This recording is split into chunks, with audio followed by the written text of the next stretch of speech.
a entenderlo, aquellas personas que no estáis tan introducidas en el tema textual, pero sea igualmente interesante. Vamos a intentar ver hoy, básicamente, por qué las versiones actuales, cuál es la razón de trasfondo dentro de ellas. Básicamente hemos visto las presuposiciones la semana pasada del por qué. Un tema que no he tratado mucho, pero que también hay que mencionarlo, es que una de las razones por tantas versiones hoy en día son simplemente motivos económicos. Cada compañía, cada asociación bíblica tiene su propia versión por motivos de copyright. Y como sabéis, copyright quiere decir dinero. Si tú quieres usar la versión 60, por ejemplo, y ponerla en un folleto, tienes que pedir permiso, tienes que pagar el copyright, o tienes que hacer cosas que no pasa con la 1909. Y lo mismo pasa con muchas de las versiones actuales, así que termina siendo un motivo de dinero. Otro motivo, y es el que vamos a ver hoy, es la presuposición de que la historia, la técnica, la erudición tiene las respuestas. Y yo creo francamente que las respuestas están en la confianza en las promesas de Dios, en la fe de que Dios nos ha dado su palabra, que es inerrable, es decir, no tiene error, infalible en cuanto a cualquier tema, y que Dios ha prometido preservarla. Y eso es lo que vamos a estar viendo. Pero ¿cuál es la lucha de las versiones? Las presuposiciones e historia detrás del conflicto textual de las traducciones de la Biblia. Entender esto nos ayudará a entender el por qué hay tantas versiones hoy en día. Y todo empieza a finales del 1700, realmente principios de 1800. Y durante 1899 es cuando empezó la lucha con un movimiento para intentar traducir el Nuevo Testamento usando principios racionalistas. Ahora, en el 1500, 1600, ya teníamos el Nuevo Testamento en griego, el texto recibido que Erasmo de Rotterdam y otros revisores pudieron tomar. Pero en estos años va a empezar a haber una tendencia a tratar la palabra de Dios como si fuera cualquier otro libro, como si fuera un libro de literatura o un libro sobre todo de esos libros antiguos, copias de Julio César, la guerra de las galaxias, la guerra de las Galias. Ellos hicieron una revisión de la Biblia como si se tratara de ese tipo de libro secular, y de hecho empezaron a perder el respeto y la fe hacia la palabra de Dios. Eruditos como Johann Griesbach, en 1745 y murió en 1812, y Karl Lachmann, 1783-1851, fueron pioneros en este método crítico.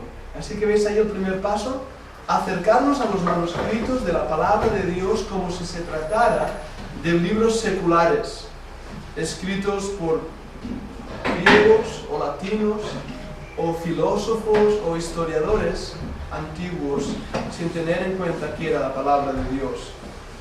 Esa presuposición hizo que empezaran los problemas. En el año 1844, Constantino von Tischendorf, un hombre que yo creo sinceramente era un buen hombre, era un hombre de Dios, nos ha dado un himno precioso que muchas veces cantamos en la iglesia, pero este hombre descubrió un manuscrito de la Biblia, y a este manuscrito se le llamó el manuscrito sinaítico o Aleph. Encontró este manuscrito en un monasterio griego situado a los pies del monte Sinaí, en un lugar bastante recóndito. A la vez, y muy poco después, la Biblioteca Vaticana sacó a la luz un segundo manuscrito griego que contenía todo el Nuevo Testamento, y a este manuscrito griego se le llamó Vaticano, o manuscrito B. Así que tenemos el Aleph y el Beith, el Aleph y el B o Vaticano. Eran códices antiguos fechados en el siglo IV.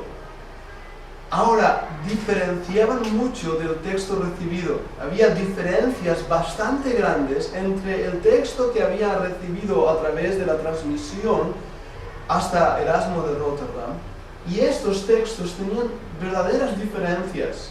Eso, por supuesto, llamó la atención. Tanto el Sinaíticos, Aleph, como el Vaticanos, Beith, pueden ser seguidos hasta las obras de revisión de los teólogos heréticos, y esto es una clave importante en el tema que estamos presentando. Cuando vemos las diferencias entre el texto recibido, Textus Receptus, y el Sinaítico Vaticano, nos damos cuenta que las diferencias básicas son aquellas diferencias que prueban la divinidad del Señor Jesucristo, que hablan de la Trinidad, que hablan de la salvación por la gracia. Justamente esos versículos de alguna manera o desaparecen o son cambiados o les faltan palabras claves. Así que también podemos hacer un seguimiento de este tipo de texto, tanto el Aleph como el B, el Vaticano o el Sinaítico, y buscando la historia de estos textos, nos muestra y apunta que se encontraron en los lugares donde la herejía había crecido grandemente, el arrianismo, las herejías gnósticas, justo en los lugares donde se habían reunido todos aquellos que no tenían la postura oficial clara de la Iglesia. Algunos que habían sido tachados de herejes se habían dirigido a esta zona. Por eso ese descubrimiento histórico nos muestra un punto de conflicto y nos enseña una luz roja de darnos cuenta que algo pasó para que esos manuscritos estuvieran justamente en esa zona. Uno de los apóstatas del siglo IV fue Orígenes. Orígenes usó justamente este texto. Editó el texto de las Escrituras y produjo ediciones de la Biblia corruptas. Y cuando usamos esta palabra corruptas, quiere decir que tiene cambios que han sido tocados, han sido de alguna manera cambiados para apoyar las doctrinas que ellos creen. Aunque pongo más adelante el tema, pero un ejemplo de ello son los testigos de Jehová y la Biblia de los testigos de Jehová.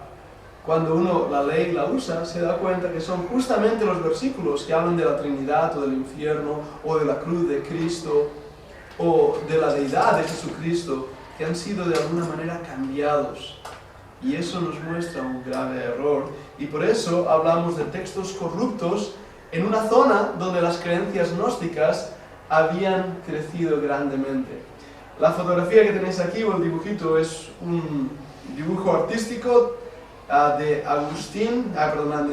Orígenes, tal como algunos lo habían pintado. Debo decir que aunque Aleph y Vaticano eran textos no confiables, algunos eruditos del año 1800 los usaron como base textual para producir un Nuevo Testamento griego. Ahora, ¿ves esto? Sabíamos que eran manuscritos con problemas. Sin embargo, los aceptaron, los tomaron, recopilaron y cotejaron con otros textos para darnos un Nuevo Testamento griego. Teníamos el texto recibido que había hecho Erasmo, pero ahora se produjo en 1800 un nuevo texto griego. No les importó nada a estos críticos textuales el hecho de que la mayoría de los manuscritos existentes coincidieran entre ellos contra estos dos manuscritos corruptos. Es decir, ellos se daban cuenta que los manuscritos que estaban circulando en las iglesias en esos años, los manuscritos griegos, estaban en contra de estos manuscritos, el Vaticano, el Alejandrino o el Vaticano.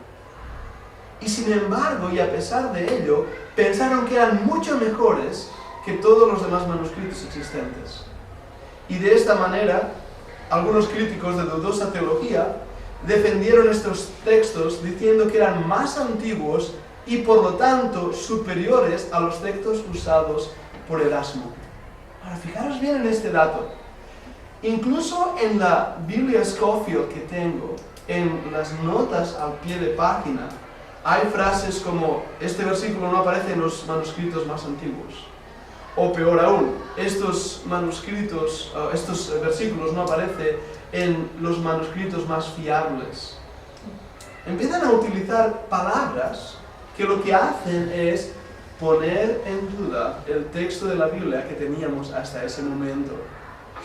Si os dais cuenta en la Biblia textual y el Nuevo Testamento textual, aquí tenemos algunos de ellos que nos fueron dados, cuando uno empieza a leerlo, hay un montón de notas al pie de página que continuamente dice, este versículo no aparece en los mejores manuscritos, o no aparece en los manuscritos más antiguos.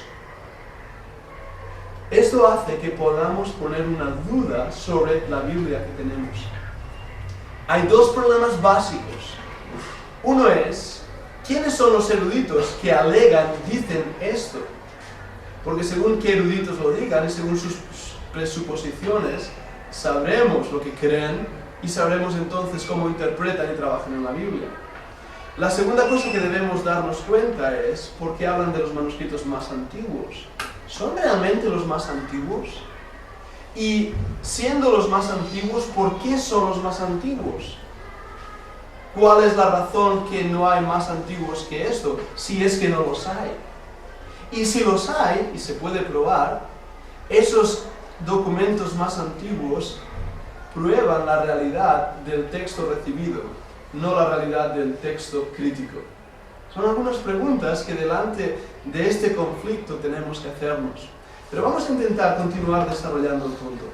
En el año 1870, la Iglesia de Inglaterra pasó una moción para revisar la King James Version, la versión del Rey Jaime. En el año 1870, no hacía tantos años que esa versión se había traducido, pero ya se encontraba en esa versión palabras arcaicas, arcaísmos, palabras antiguas del inglés que se habían dejado de usar, como pasa también en el castellano o en cualquier otra lengua. Pensaron que era necesario hacer una revisión de la King James Version y ponerla al día en el lenguaje usado en aquel tiempo en inglés. Era esa la intención original del comité de renovación de esta Biblia. Pero hubo dos personas que tenían un plan muy diferente. Esas dos personas fueron eruditos griegos, Hort y Westcott.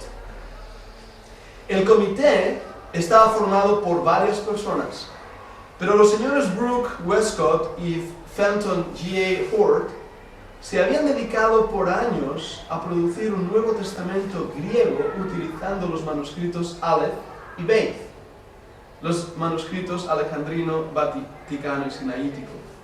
Ellos habían dedicado tiempo, esfuerzo, para tomar estos manuscritos, formar un Nuevo Testamento en griego. Y como ahora eran parte del comité de revisión, ellos dijeron esto: no solo vamos a intentar renovar los arcaísmos del inglés, sino que también lo que vamos a hacer es usar la nueva versión griega que hemos formado, porque es mucho más confiable, mucho más antiguo, mucho mejor que la que tenemos. Por lo tanto, tenemos que volver a traducir a la luz del nuevo descubrimiento de los textos. Ahora, no voy a extenderme en ello, pero hay algo que es muy importante entender. La presuposición, filosofía y teología de una persona determina la obra que hace, ¿verdad que sí? Si una persona es creyente, que confía en el Señor, que tiene fe en la revelación doctrinal, va a tener un honor, un respeto, una honra muy grande hacia la palabra de Dios. Sin embargo, no era esto el caso de estos dos eruditos, Westcott y Hort.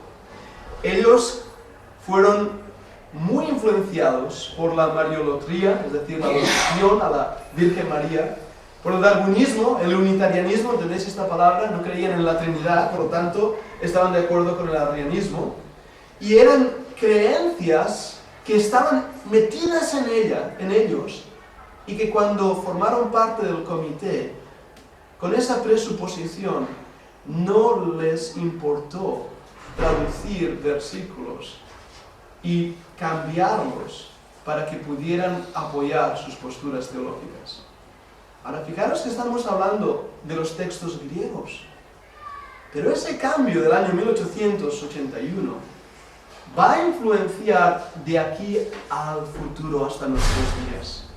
Porque ahora ya no teníamos un solo manuscrito, familia de manuscritos, el cual había sido reconocido por siglos por la Iglesia. Ahora de repente se estaba introduciendo una nueva familia de textos que los teólogos sabían que tenían problemas textuales, que eran los textos apoyados por los gnósticos y por los herejes arrianos, y sin embargo ahora estos textos estaban diciendo, son mejores, son más antiguos, debemos abandonar lo que se ha usado hasta ahora y usar este nuevo sistema textual. Hort y Westcott, sus posturas teológicas, sus presuposiciones religiosas, sin duda alguna influenciaron en la traducción y en el resultado de su trabajo. ¿Veis esto lo importante que es? Es como si un testigo de Jehová quisiera traducir los manuscritos del Nuevo Testamento. Su presuposición, su filosofía, hará que cuando encuentre versículos, como que hablaremos de ello primero de Juan, donde habla de la Trinidad, simplemente diga, estos versículos no pueden estar en el original porque yo no creo en la Trinidad.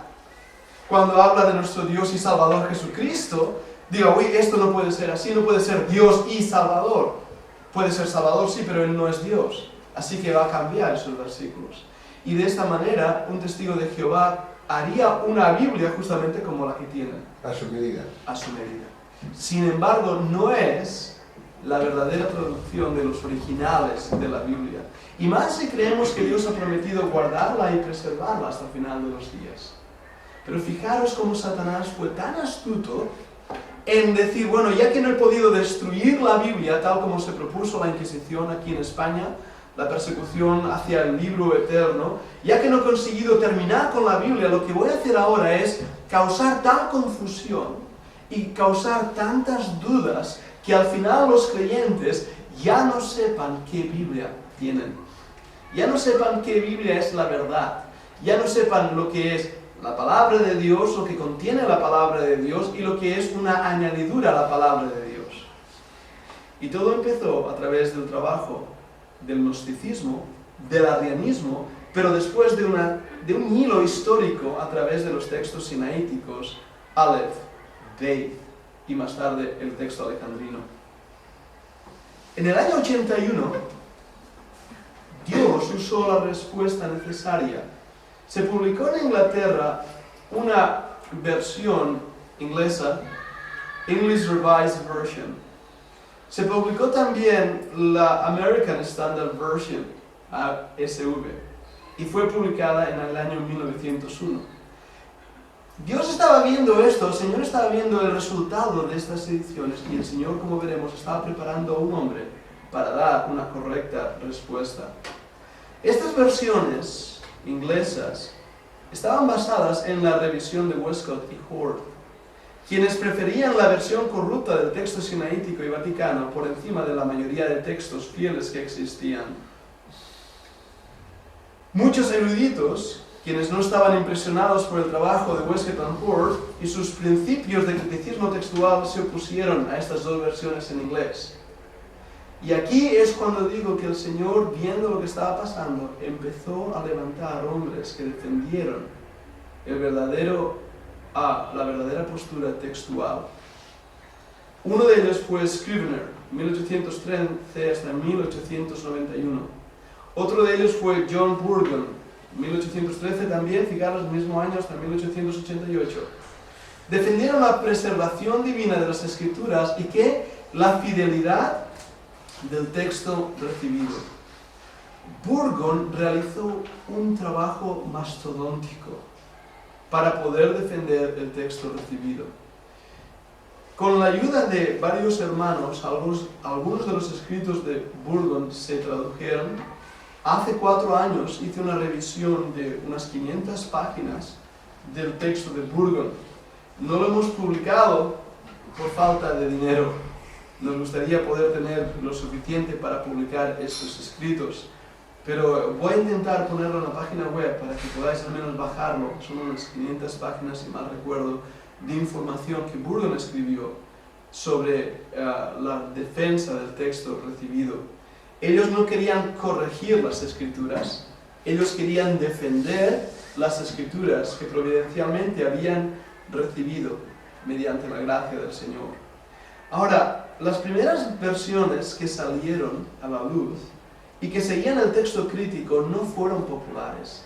La King James se mantenía como una Biblia oficial, era una Biblia muy amada realmente, a pesar de que también en sus inicios tuvo sus luchas, tuvo sus problemas, tuvo su rechazo porque había otra Biblia que también era muy amada, la Biblia de Ginebra. Y estoy hablando del mundo anglosajón, pero como veremos, después vino al mundo español.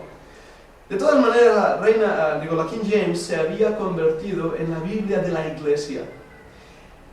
Por así decirlo, y esto es clave, la King James fue la primera Biblia protestante, reconocida por todas las iglesias protestantes. Si os dais cuenta, lo mismo pasó con la Biblia Reina Valera. En los países españoles era la Biblia protestante por excelencia. No había otra, era el texto reconocido por todas las iglesias. Lo mismo pasaba con King James hasta ese tiempo. Ahora, las nuevas versiones fueron empujadas en el mercado, intentando hacer gran fuerza para apartar la King James. ¿Cómo lo hicieron? Como hemos dicho antes, diciendo este es un mejor texto, esto es una mejor versión, este es un texto más antiguo, con grandes campañas publicitarias. Las sociedades bíblicas, como antes contaba, motivadas por un motivo económico, de leyes, de copyright y de competiciones, empezaron ahora a establecer su versión. Y aquí van a aparecer dos personajes que van a ser clave también en este estudio. El señor Eberhard Nessel y Kurt Aland. Ellos van a formar un nuevo tomo, un nuevo volumen del Nuevo Testamento griego. Lo que había hecho Westcott and Hort, ahora ellos lo van a recopilar, van a hacer un gran trabajo de comparación. De hecho, si veis algún Nuevo Testamento de ellos, creo que había una copia por allí, tiene lo que llaman un aparatus, debajo una serie de notas que muestran en qué texto, en qué pergamino, o en qué papiro, o en qué lectionary se llama en inglés, en los padres de la iglesia, dónde aparece cada uno de los versículos. Esto es clave porque haces una comparativa de textos y dices, este versículo aparece en este texto, en el papiro 11, en el papiro 147, aparece en Aleph, aparece en Vaticanos. Puedes ver grandemente todo lo que aparece. El problema de este texto es la presuposición que hay detrás. Aquí tenemos una fotografía del Comité de Biblia, pero ¿cuál es la presuposición? Bueno, Eberhard Nessel publicó el Nuevo Testamento griego crítico en el año 1898. Su hijo, Erwin Nessel, que murió en el 72, publicó varias ediciones de este Nuevo Testamento en griego. Se ha llegado a publicar hasta 27 ediciones, y la 27ª edición está considerada por los críticos textuales como el texto del Nuevo Testamento griego más importante de este tiempo. Ahora, fijaros en este detalle. 27 ediciones. ¿Por qué tantas ediciones? Porque continuamente estaban revisando y corrigiendo, revisando y corrigiendo. Mientras que el texto recibido se había mantenido en un legado de pocas diferencias, las diferencias textuales que iban apareciendo en el texto de Nessel tenían que ser aplicadas y puestas al día.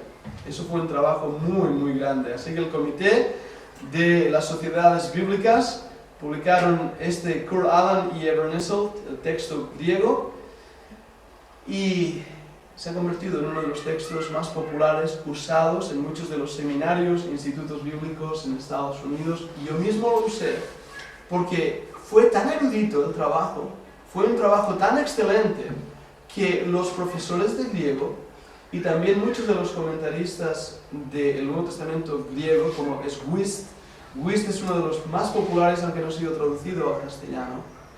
Ellos siguieron esta metodología y este texto, el texto de Nessel. De hecho, mi profesor de griego, Dr. Spence, él era un erudito en el griego. Él había hecho un viaje apasionante por el extremo oriente y Asia Menor con un solo objetivo: recopilar las palabras del Nuevo Testamento. Ahora, él recibió una beca para poder hacer esto, pero lo que hizo fue viajar por varios lugares de Asia Menor y también en Occidente, Israel, todo Sinaí, todas esas partes, buscando en lápidas, en piedras, en monumentos, palabras que componían el Nuevo Testamento. Y encontró un 90%, si mal recuerdo, de esas palabras. Pero él había estudiado bajo Wuest. Y Wuest seguía el texto de Nessel. Entonces esto es también muy importante para que veamos que la crítica detrás de la cual estaban los liberales eran personas muy eruditas, muy eruditas. En el campo conservador había pocos eruditos. Burgon fue uno de ellos, Scrivener también. Y eso también es lo que de alguna manera ha hecho que se vaya perdiendo la batalla del texto recibido. Porque la erudición, las clases universitarias, las personas con conocimiento, apoyaban el Nessel debido a sus presuposiciones. Porque en una de las clases que hemos estado viendo aquí en apologética, hablando de la evolución, por ejemplo, y de la evolución teísta, es ver cómo muchos profesores universitarios, estudiosos, tienen miedo de quedar en ridículo delante de la sociedad académica. Si yo como profesor universitario me pongo delante de una clase y digo que creo en Noé, en el diluvio, y creo en la creación, todos se van a petar de risa de mí. Me van a decir que me falta un tornillo y lo que voy a hacer es perder la popularidad y la fama, ¿verdad que sí? Ahora, si yo digo que una explosión gaseosa y un Big Bang empezó todo, eso es muy erudito. Lo mismo pasa con el tema textual.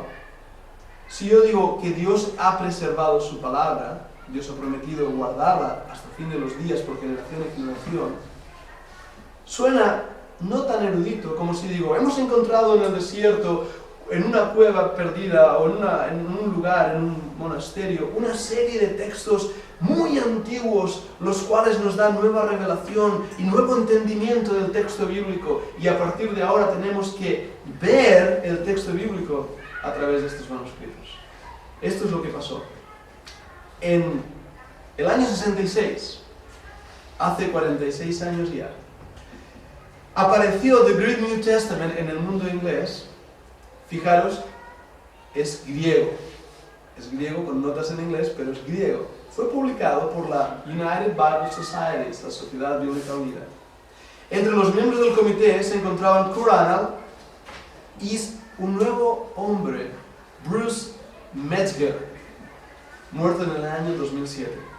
Metzger se considera como uno de los líderes dentro del criticismo textual. Es un erudito, es un hombre con mucho conocimiento. Abiertamente reconoce preferir los textos Aleph y Vaticanos. Él hizo una cuarta edición que siguió los principios textuales del griego de Westcott and Hort. Una vez más, fijaros bien la línea de transmisión. Los textos escritos por los gnósticos, arrianos, encontrados por Tischendorf, recopilados por Westcott and Hort, convertidos en populares a través de sus ediciones, seguidos por Allen, ahora encontraba un nuevo defensor a través de este hombre. Y por supuesto, la erudición estaba hablando. ¿Cuál fue el resultado? Ahí hay unas fotos de la New International Version, la NRSV, una Biblia católica, la Biblia de los Testigos de Jehová. Es interesante darnos cuenta de esto. The New International Version, Revised Standard Version, English Standard Version, y the New King James Version son algunas de las versiones producidas por este texto griego crítico. ¿Os dais cuenta cómo ha ido tomando forma más y más grande? Pero no solamente en el mundo protestante. Otras versiones, pero hay que mirarlo. Ahora, una cosa es cierta, eso es un punto muy importante en esto, igual que en inglés y en castellano. Todas las versiones producidas después del 66 en adelante van a ser cotejadas o comparadas con el texto crítico. Es algo interesante. Incluso, y es una de las críticas que se da a nuestra querida Reina Valera en 1960, se le ataca desde muchos círculos diciendo que también ha usado el texto crítico. No ha usado el texto crítico. Se tuvo en cuenta algunas lecturas, se hizo algunas comparaciones, pero no proviene del texto crítico. En los apuntes que tomaba también la Nácar Colunga, ¿os suena Nácar Colunga, que es católica? La Biblia de las Américas, que también hemos usado, parece que también entra dentro de esta crítica de este texto crítico. La nueva versión internacional, que en inglés es la New International Version, la versión popular, esta sí que os suena, Sí. es también bien conocida, la Reina Valera actualizada del año 1982. Fijaros lo que están haciendo, y esto sí que ya toma el lugar de nuestra querida Reina Valera. Usan el nombre, pero no el mismo texto griego. Es un engaño lo que están haciendo. No se puede hacer. Pero ¿qué es lo que pasa? La Reina Valera, ese nombre, es como decir Coca-Cola. Yo le digo a Dani, Dani, vete a comprar una Coca-Cola. Y me trae una coca de esas del Prima. Una cola. De cola. Me trae una cola. No es lo mismo. Y no es lo mismo. Pero Coca-Cola, el nombre, ya casi identifica el producto. ¿Lo veis? Reina Valera es un nombre que identifica el producto. Tiene fama, tiene confianza. Entonces, en las nuevas traducciones, lo que han hecho las casas de publicación, las sociedades bíblicas, es poner el nombre Reina Valera. Sin embargo, añadir un texto que no es Reina Valera. Reina Valera se basó en el texto recibido, el texto Receptus. Las otras Reina Valera que están apareciendo hoy en día no se basan en el texto Receptus, sino en el texto crítico. A esto es lo que llamamos un cambio de paradigma, de ejemplo de traducción, de metodología de traducción, lo cual es bastante... Como hizo la Cueva con Matthew Henry, que se dejaron a partir de esos...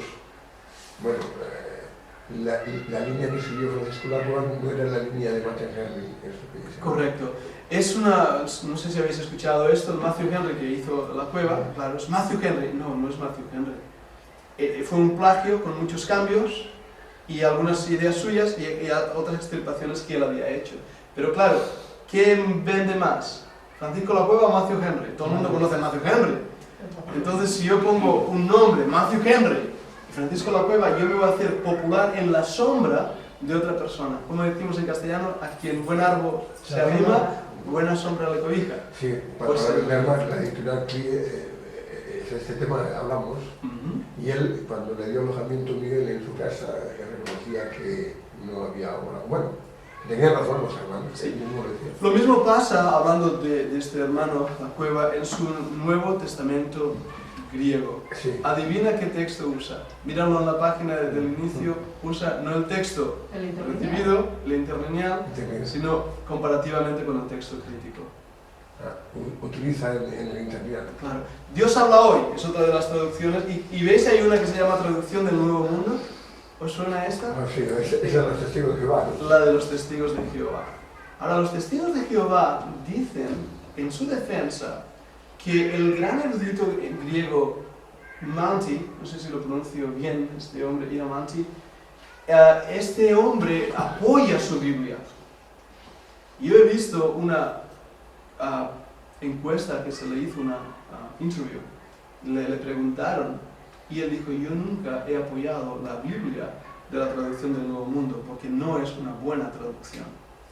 No hay duda alguna que la traducción de los testigos de Jehová es una muy mala traducción, muy mala. Ahora, tenemos que tener en cuenta y cuidado, porque ellos vienen ahora con la Reina Valera. Si os visitan en casa, vienen con la Reina Valera y su Biblia. Y entonces dicen, mira, la Reina Valera dice así, bla, bla, bla, bla, bla, bla, pero como vas a entender, este versículo no se encuentra en los mejores manuscritos. ¿Se das cuenta? Sí, te lo sueltan. Te lo sueltan así. Entonces cuando tú vas a 1 de Juan y dices, ¿ves lo que dice aquí? Y estos tres concuerdan en uno. Ese versículo no aparece en los mejores manuscritos. Y eso a los creyentes les deja tan perplejos, tan confundidos, que entonces dices, entonces estoy creyendo una falsa doctrina basada en un versículo que no aparece en los mejores manuscritos. Ahora yo sé que Kevin tratará más este tema, pero dejadme deciros una nota histórica interesante. En el concilio de Nicea del 325, cuando Atanasio defendió delante de Arrio la divinidad del Señor Jesucristo, según he leído, según me dicen los libros de historia, Atanasio nunca utilizó 1 de Juan. No lo utilizó. Utilizó otros versículos. No sabemos el por qué. Puede ser que no estuviera allí. Eso es una conclusión fácil. Pero más es una conclusión interesante pensar que Atanasio probó, no por lo evidente, sino por lo no evidente, la divinidad del Señor Jesucristo. Porque si pruebas de una manera lógica y apologética a través de muchos versículos la divinidad de Cristo, entonces dejas a la otra persona como pasó destruida. El arrianismo fue destruido gracias a la pericia apologética de Atanasio. Y esto también es un dato. Ahora, podía haber usado, la primera de Juan, podía haberlo hecho. No lo hizo, es lo que me dicen los libros de historia. De todas maneras, no hay duda alguna de la divinidad del Señor Jesucristo. Ahora, dejadme ir un poco más rápido en esto. Sí, bastante más rápido. Vamos a ver algunos ejemplos de todo lo que estoy diciendo. Por ejemplo, en Mateo 19:17, Cristo está hablando de su divinidad. ¿Recordáis ese pasaje? Estoy usando versiones en inglés, porque es aquí donde empieza la lucha. Luego pasará a la castellana. Pero vais a daros cuenta en el inglés, como después pasó a la castellana. En nuestra Reina Valera no había ninguna lucha. Todas las iglesias en el 1909 tenían la versión antigua, no había ningún problema. 1960 se actualiza para ponerla al día. Y bueno, hay algunos cambios, algunos de ellos, en mi opinión, no muy buenos. Pero se continuaba teniendo la palabra del Señor y podíamos confiar en ella. Pero fijaros en esto, en la King James Version, en este versículo dice: Why callest thou me good? There is none good but one, that is God. ¿Por qué me llamas a mí bueno? No hay nadie bueno, sino solamente uno, este es Dios. Voy a traducirlo así, mirad esto. En la New International Version, NIV, dice esto: Why do you ask me about what is good? Ahora, nos llama la atención ya la pérdida de palabras. ¿Por qué me preguntas a mí sobre qué es bueno? ¿Por qué me llamas bueno? ¿Habéis visto las letras en azul? Sin embargo, la otra versión me traduce: ¿por qué me preguntas a mí respecto a qué es bueno? Vamos a ver más cambios. En la English Standard Version dice: ¿por qué? Why do you ask me about what is good? ¿Por qué me preguntas a mí qué es bueno? ¿Qué es lo que veis? La misma tipo de traducción en la NIV, en la English Standard Version, la misma que difiere del texto de la King James. El texto de la King James sigue el texto recibido. El otro texto sigue el texto crítico. Otro pasaje interesante. Notad cómo la fuerza de la afirmación de Cristo es debilitada. Aunque la divinidad de Cristo sigue siendo enseñada en las versiones críticas, es debilitada grandemente. Y eso es lo que debemos ver. Apocalipsis 1:11. Diciendo: yo soy el alfa y la omega, el primero y el último. Y escribe lo que ves en un libro. Lo voy a traducir así literalmente.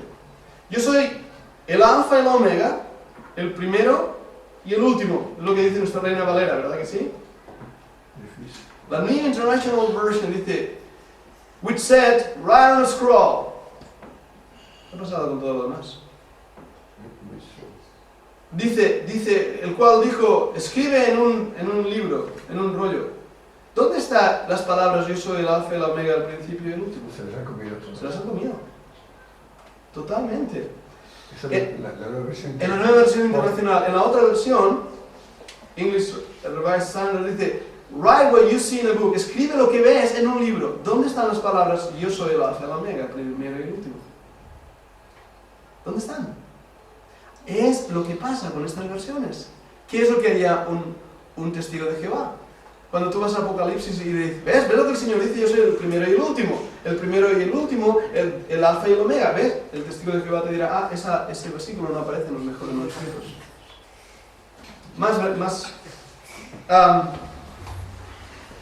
Nota cómo las versiones críticas extraen una importante afirmación de nuestro Señor Jesucristo. Muchas otras veces ocurre lo mismo, se extraen versículos que son importantes para la doctrina. Algunos ejemplos de ellos, si tomáis notas, podéis apuntarlos para verlo más tranquilamente en casa, pero atacan el nacimiento virginal del Señor Jesucristo. Lucas 2:33, la deidad de Cristo, en 1 Timoteo 3:16, en Romanos 14:10 y 12, la sangre de Cristo, en Colosenses 1:14. Hay más de 3.000 palabras omitidas en los evangelios solamente, en estas versiones modernas que siguen el texto crítico. Perdona, en el listado que has puesto antes, ¿no? Sí. Tú has listado versión internacional, Nuevo Mundo y todas bueno, todas aquellas Sí. que tienen un montón de... Todas esas versiones modernas que siguen el texto crítico, la Sí. Nueva Versión Internacional, la Biblia Popular, Sí. todas estas versiones modernas, Las que has puesto ahí. las que he puesto ahí, estaban. llegan hasta unas 3.000 palabras que han sido extirpadas. Ya puedes utilizarlo. Este es el mismo ejemplo que hemos mencionado. Las versiones críticas están llenas de notas al pie de página. Lo hemos hablado anteriormente, lo único que hacen es aportar desconfianza a muchos pasajes de la Escritura. Fijaros la astucia del ataque del diablo. Cuando, voy a decir, la señora María, que está sentada en el banco de la iglesia cantando sus himnos felizmente, dice, vamos a abrir, no sé, por ejemplo, en Apocalipsis capítulo 1, el predicador está con su nueva versión sacada del mercado, calentita todavía, la ha comprado en la librería evangélica, es la versión nueva, popular, internacional, lo que sea, y empieza a leer, y la señora María dice, uy, no ha leído yo soy el alfa y la omega al principio y al fin. Entonces, lee la señora María en su Biblia Scofield, como la mía, estos versículos no se encuentran en el mejor manuscrito. ¿Qué va a pensar la señora María? Esta Biblia que tengo no es de verdad, me han timado. Me han dado una Biblia con versículos que no deberían estar allí. ¿Cuál es el resultado? Pérdida de confianza en el texto eterno. Pérdida de confianza en la revelación de Dios. Otro ejemplo, los versículos 52 y 53 de Juan 7. La Nueva Versión Internacional incluye una nota que dice así, y está en inglés porque lo que hicieron fue traducirlo del inglés al castellano. The earliest and most reliable manuscripts and other ancient witnesses do not have John 7:53. Fijaros en esta nota, os la traduzco. Los primeros, los más antiguos y más seguros, confiables manuscritos y otros testigos antiguos no tienen Juan 7:53. Olga, ¿tienes Juan 7:53? Cada uno se fue a su casa. Bien, Sí. pero ¿qué dice? Hasta Juan 8:11. ¿Cómo hasta cuándo? Desde 7:53 a... Leo. Sí, sí, llegeix el sol de versets. Y Jesús se fue al monte de los olivos, y por la mañana volvió al templo, y todo el pueblo vino a él, y sentado él les enseñaba. Entonces los escribas y los fariseos le trajeron a una mujer sorprendida en adulterio, y poniéndola en medio, le dijeron, Maestro, esta mujer ha sido sorprendida en el acto mismo del adulterio. Y en la ley nos mandó Moisés apedrear a tales mujeres. Tú pues, ¿qué dices? Mas esto decía tentándole, para poder acusarlo. Pero Jesús, inclinando hacia el suelo, escribía en tierra con el dedo. Y como insistieron en preguntarle, se enderezó y les dijo, el que de vosotros esté sin pecado, sea el primero en arrojar la piedra contra ella. E inclinándose de nuevo hacia el suelo, siguió escribiendo en tierra. Pero ellos, al oír esto, acusados por su conciencia, salían uno a uno, comenzando desde los más viejos hasta los postreros. Y quedó solo Jesús y la mujer que estaba en medio. Enderezándose Jesús y no viendo a nadie sino a la mujer, le dijo, Mujer, ¿dónde están los que te acusan? ¿Ninguno te condenó? Ella dijo, Ninguno, Señor. Entonces Jesús le dijo, Ni yo te condeno, vete y no peques más. Muy bien, Olga, ¿puedes, por favor, arrancar esos versículos ahora mismo de tu Biblia? Porque según nos dicen los eruditos, los manuscritos más antiguos no incluyen Juan 7:53 hasta Juan 8:11. Y fijaros qué historia es la que está ahí escrita. Y qué palabras del Señor Jesucristo. Hasta Juan 8:11. Hasta Juan 8:11. ¿Os dais cuenta la gravedad del tema que estamos hablando? Eso incluye las palabras que el Señor dijo, ni yo te condeno, vete y no peques más. Si esos versículos no fueron inspirados, no fueron dados por el Señor, no se encuentran en la lengua original, entonces, ¿por qué los tenemos en nuestra Biblia? ¿Os dais cuenta la gravedad del tema? Y por supuesto, una vez más, ¿quiénes son los eruditos que nos han dicho que ese versículo no está en los originales? Hombres que desconfiaban de las doctrinas fundamentales de la Escritura, hombres que no creían en la Trinidad, hombres que no creían en la deidad del Señor Jesucristo, hombres que estaban involucrados en la adoración a María, Incluso hay testimonios de Bosco Danforth que estaban involucrados en el espiritismo. Hombres de dudoso carácter y dudosa reputación. Esos hombres tienen la capacidad para decirnos qué es la palabra de Dios y qué no es la palabra de Dios. En base a unos manuscritos encontrados en una papelera del Sinaí, que habían sido rechazados por la iglesia antigua porque seguramente contenían, o mejor dicho, no contenían todos los versículos que deberían estar allí, y que eran apoyados por los gnósticos, los arrianos y los herejes como Orígenes, que la iglesia, con gran fortaleza y gran defensa de la fe, había apartado. Sin embargo, los textos antiguos se perdieron. ¿Por qué? Porque la iglesia los leía, los amaba. Eran Biblias realmente usadas, no enterradas por sus errores doctrinales. Dame un minuto más, Kevin. Juan 6:47. He that believeth on me hath everlasting life. Recordad ese versículo. El que cree en mí tiene vida eterna. ¿Verdad que lo dice así en nuestra versión también? Bueno, miramos la versión internacional donde dice He who believes has everlasting life. ¿Qué palabras notáis que hay que faltan? Uno dice, el que cree en mí tiene la vida eterna. Las versiones modernas dicen, el que cree tiene la vida eterna. Lo mismo pasa con la otra versión. El que cree tiene la vida eterna, pero el que cree en qué? ¿Los marcianos? ¿Cree en las obras? ¿Cree en la iglesia? Claro. ¿En qué cree? El Señor Jesucristo fue muy claro, el que cree en mí. En mí. Y cuando tú sacas esas palabras, estás tocando la doctrina esencial de las Escrituras, salvación solamente en el único nombre dado a los hombres en que podamos ser salvos. Ese es el nombre de Jesucristo. Entonces, debo concluir ya, y me será de ayuda el último ejemplo, Lucas 4:4, donde dice, el hombre no vivirá solo de pan, but bread alone, pero de toda palabra de Dios. En las Américas, en castellano no sale en mí. Pero en el texto recibido sí que sale. En el 60. Y por eso en el 60 sale. Fijaros lo que ha pasado en la nueva versión internacional. Está escrito, el hombre no vive de solo de pan. ¿Qué ha pasado? Se han comido, pero de toda palabra que sale de la boca de Dios. Se lo han comido. El pan y el versículo también. No nos dejemos intimidar por la crítica textual. Nuestra oración tiene que ser que el Señor levante personas que puedan defender de una manera sabia, prudente, erudita y con fe la transmisión del texto bíblico. No estoy diciendo que no haya problemas. Hay problemas. Es un trabajo difícil. Pero no por ello tenemos que pensar que Dios ha perdido su palabra. Que no hemos tenido la palabra de Dios hasta que Westcott y Hort o Nestle y Allen aparecieron en escena y nos dieron por fin la Biblia. No. Dios la ha guardado a lo largo de los años. El texto bizantino, la familia de textos bizantinos, es el texto que la Iglesia por años defendió y creyó que era toda la palabra de Dios. Creo que es honor a esas personas del pasado seguir manteniendo esa postura y creyendo que el Señor ha guardado de una manera providencial a través de esa familia de textos la Biblia que tenemos en nuestros días. Y eso es algo importante.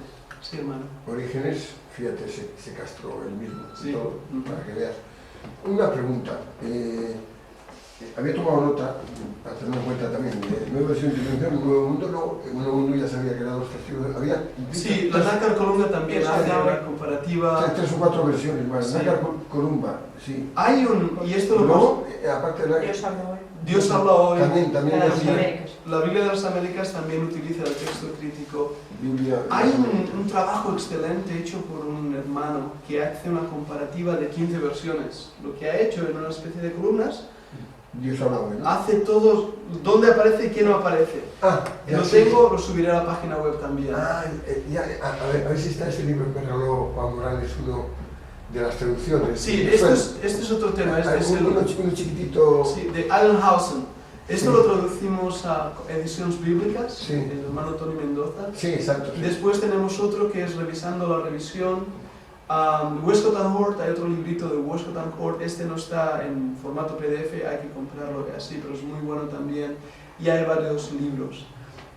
A través de la página web de la Sociedad Bíblica Trinitaria hay muchos libros también que hablan de este tema. Y yo tengo en casa bastantes libros también, lo que pasa es que están en inglés. La Biblia de Jerusalén La Biblia de Jerusalén, sí. Exceptuando los libros apócrifos, está bastante Sí, bien. bueno, la Biblia de Jerusalén, el problema básico es que está más siguiendo el punto de la Vulgata Latina. Es una Biblia católica. Sí. Y es lo que decíamos el otro día, que lo que se está haciendo es buscando una Biblia ecuménica. Los protestantes teníamos nuestra Biblia, Reina Valera, los católicos la suya, la Carcolunga, la Biblia de Jerusalén. Ahora se está llegando a una Biblia unida, ¿cómo? Con el texto griego crítico. La del 77? També és crítica. Totes les que van sortir després dels 60 fan crítica. O si no, mínimament, lo más mínimo, hacen comparativas. De hecho, a partir también del descubrimiento de los manuscritos del Mar Muerto, el Antiguo Testamento va a empezar también a ser cotejado, no con el masorético, sino con otros textos incluidos los manuscritos del Mar Muerto. Sí, pero eso ya es más complicado.